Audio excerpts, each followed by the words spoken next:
Welcome back, fam. And if you are new here, well, you picked one heck of a day to show up. Because today we are not talking about motivation tips. We are not talking about morning routines or 5 habits of successful people or any of that surface level stuff that sounds good and changes nothing. No. Today we are going somewhere deeper than that. Today we are talking about that moment. You know the one. The moment you opened your mouth, said something completely unfiltered, completely honest, completely from the soul, and the entire room went quiet. Not uncomfortable quiet, not awkward quiet, that rare electric heavy quiet, the kind that only happens when something true has just entered the space and everyone in it felt it land. And now, they cannot stop talking about you. Not because you were trying to impress anyone, not because you rehearsed it, but because what came out of you was so raw, so real, so unexpectedly deep.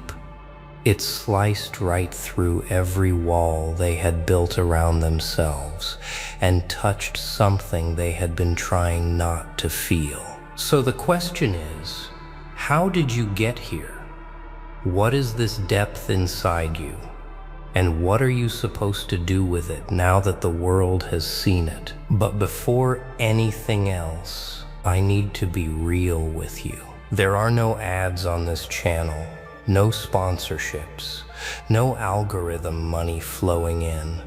What you see here, every frame, every word, every story we tell is built on nothing but belief. Belief in this community. Belief in you. If something here has ever found you at the right moment, if it has ever whispered exactly what your soul needed to hear, please consider hitting super thanks in the description below. Whatever you can give, a little or a lot, it is not just support, it is a signal that says this matters. Keep going. You are never obligated.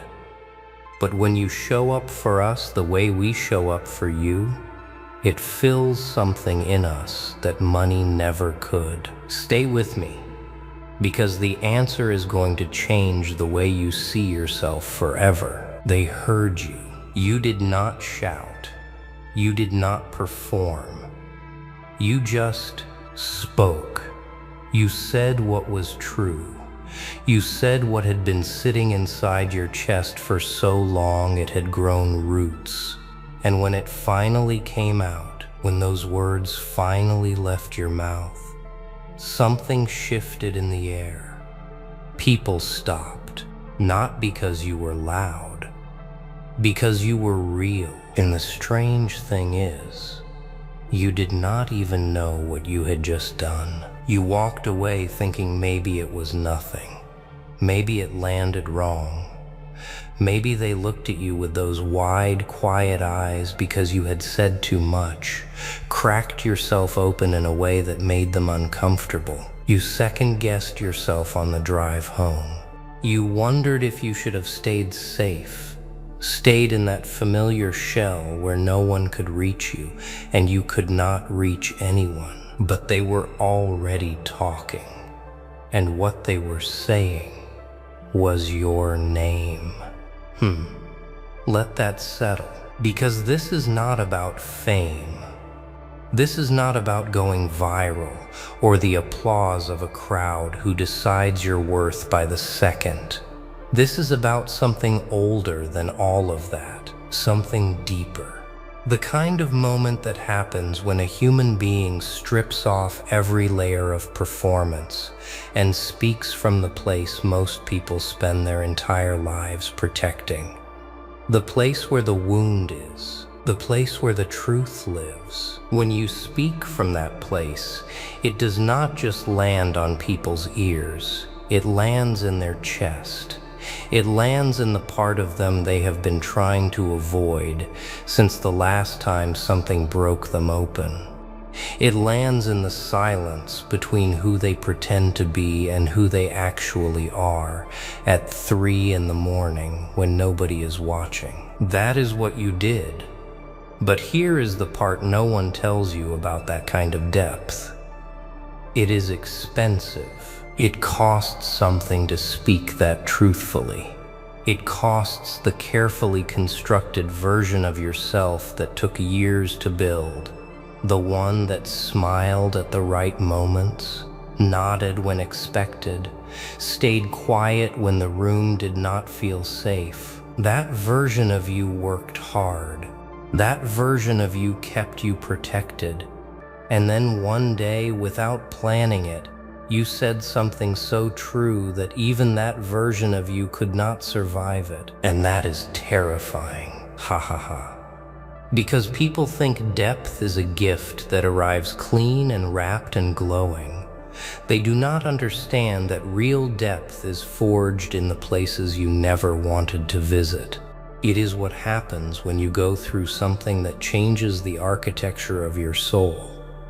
When loss comes, when silence falls, when the thing you thought was permanent reveals itself to be temporary, and you are left standing in the rubble of your own assumptions about how life works. You did not become this deep by reading about depth. You became this deep by living it. Think about how long you carried it, all of it. The confusion, the grief, the failure you did not broadcast, the nights when you could not explain to anyone what was happening inside you because the words had not been invented yet, the version of you that smiled through the hardest chapters because you had already decided that your pain was not something the world had earned the right to see. You carried it quietly. You processed it in the margins of your life.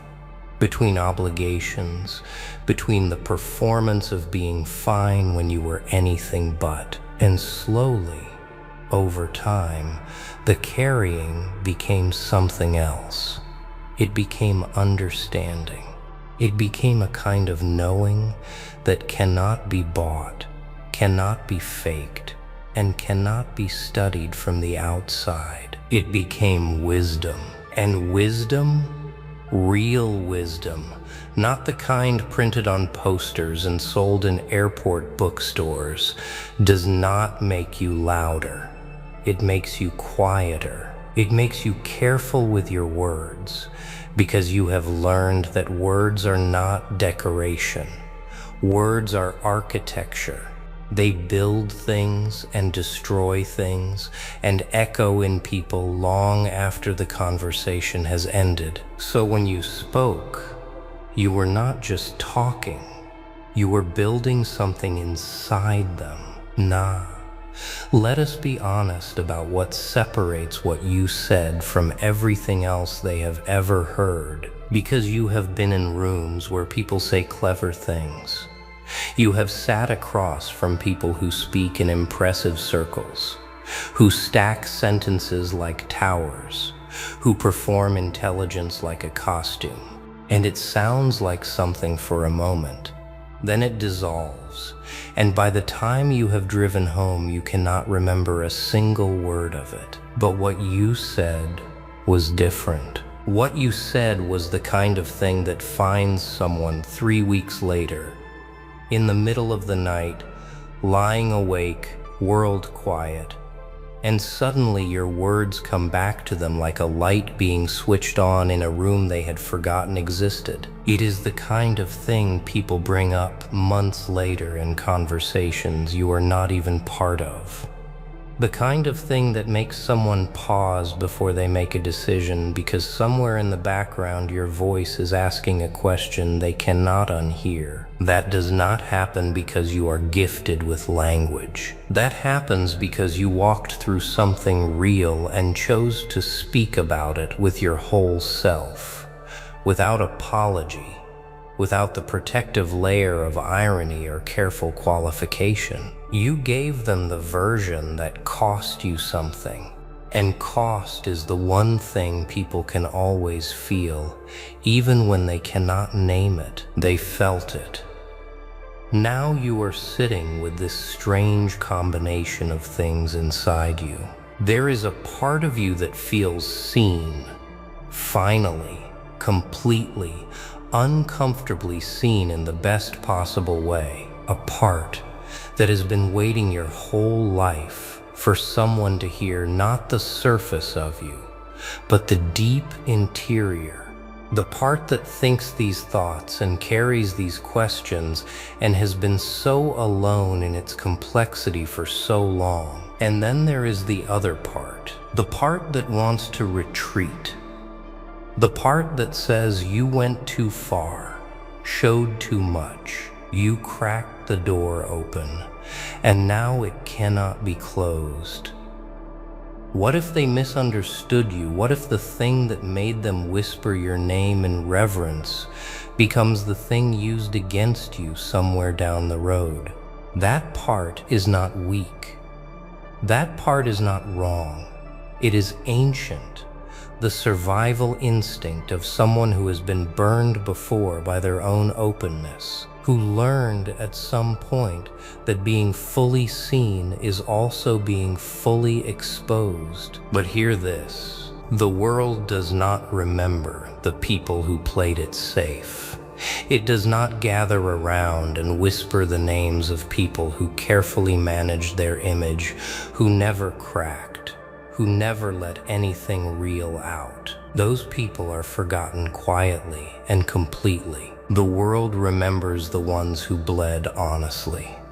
And this is where I need you to understand something about yourself that perhaps no one has ever said to you this directly. You are not just a person who survived hard things. You are a person who, through the weight of all that surviving, developed the extraordinary ability to translate pain into truth. Not every person who suffers becomes wise.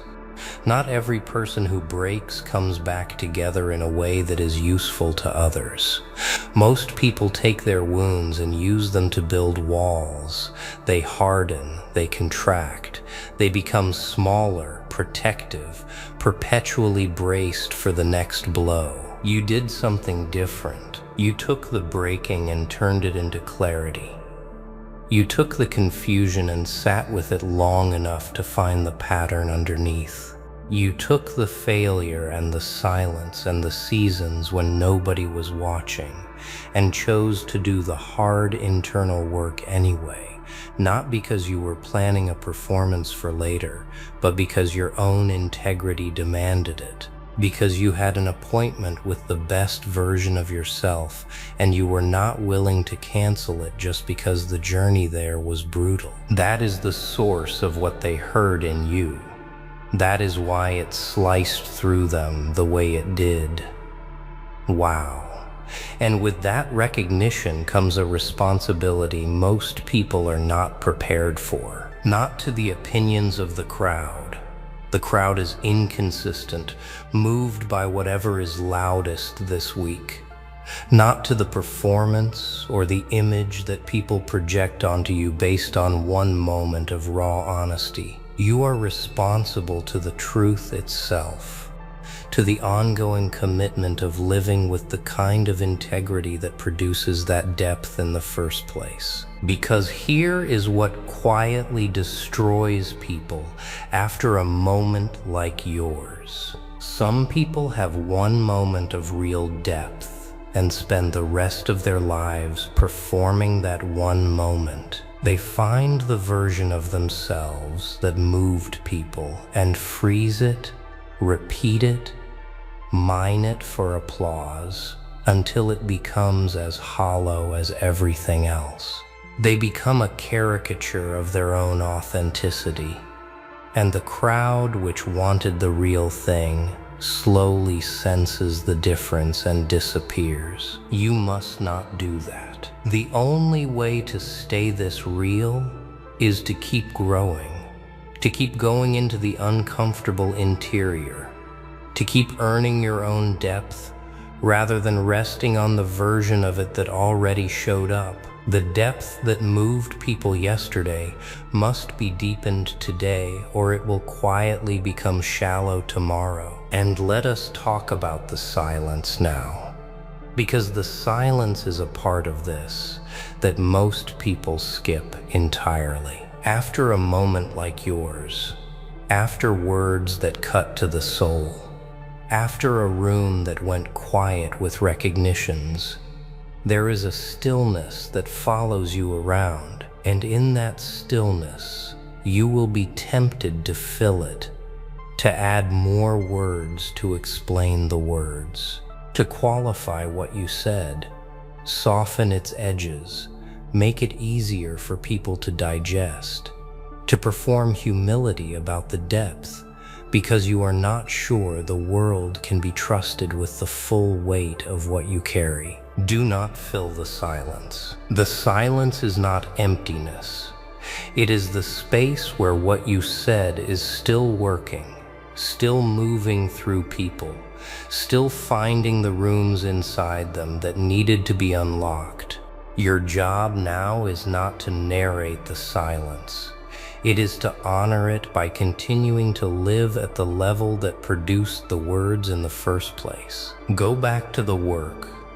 Go back to the discipline, the early mornings, the difficult conversations you have with yourself, the places inside you that still need light, the self that is always in the process of being refined by the heat of experience. That is where the next depth lives. It is not behind you, it is ahead.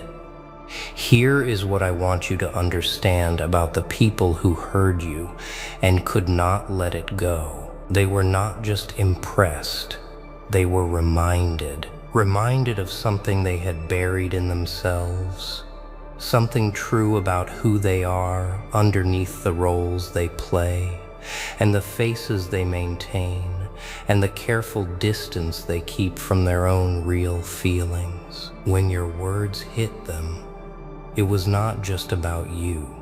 It was about every time they had wanted to say something that honest and talked themselves out of it. Every time they swallowed the truth to keep the peace. Every time they edited the real version of themselves before letting it out into the world. You said what they could not. And that is a rare, R-A-E-R-E thing. It is the thing that separates voices that echo in people for years from voices that dissolve the moment they stop vibrating in the air. You did not give them a polished performance to admire from a distance. You gave them a mirror. And mirrors do something that entertainment never can. They change the person standing in front of them. That is what your words did. They changed people. So now I want to speak to the version of you that is still unsure. The version sitting quietly somewhere behind the recognition, wondering if this was a fluke, wondering if the depth was a one-time thing, wondering if the real you, the one underneath all the surviving and growing and becoming, is actually worthy of the response you received. Listen carefully. The doubt you feel right now is not evidence that you are an imposter. It is evidence that you are awake. Only people who care deeply about truth doubt themselves this way. Only people who are genuinely committed to being authentic live in this kind of tension between the self they are and the self they know they are still becoming. The people who never doubt themselves are usually the ones performing. You are not performing, you are living. And living is messier and more uncertain and more frightening than performing. But it is the only thing that produces words with the weight yours carried. So wear the uncertainty like armor. It is not a weakness. It is the sign that you are still in the process, still honest enough to know you have not arrived, still humble enough to keep growing even when the world is already praising the version of you that showed up yesterday. And I need to say this plainly, because it matters. The pain you went through, all of it, the parts you were still ashamed of, the parts you would rewrite if you could, the failures that felt like they were going to define you, the moments when you sat in the dark and genuinely did not know how to go forward, none of it was wasted. Not a single moment. Every one of those moments built the vocabulary for what you said. Every crack in your foundation became a place where light got in and then got out into the world. Every time you failed and chose to learn instead of collapse, you were laying down one more layer of something that cannot be manufactured and cannot be replaced. You became a person of depth not because life was gentle with you. You became a person of depth because life was brutal with you, and you refused to let the brutality have the last word. You sat with it. You turned it over until you understood it. And then, without a script and without a plan, you opened your mouth and the understanding came out, and it landed on every person in that room the way truth always lands, quietly, completely, with a power that has nothing to do with volume. Here is what I want you to carry forward from today. The fact that people are talking about you is not the point. It is simply the echo of something real. Truth does not need the applause to confirm it was true. The applause is just what happens downstream when an honest thing is released into the world. The source of that truth is you. It is your continued commitment to growing, to being honest about where you are, even when where you are is not impressive, to showing up for the best version of yourself on the days when nobody is watching and nobody is applauding. On those days, the only witness to your integrity is the one inside you who knows the difference between who you pretend to be and who you actually are. That witness sees everything. That witness is the one who matters most, because you were not put here to be remembered. You were put here to be useful, to be a voice that cuts through the noise for someone who needed it, to be a presence that makes people feel less alone in the complexity of their own experience. The kind of person whose words land like a hand on a shoulder, not because you tried to be moving, but because you were honest enough to be moved yourself first. That is the only work that lasts.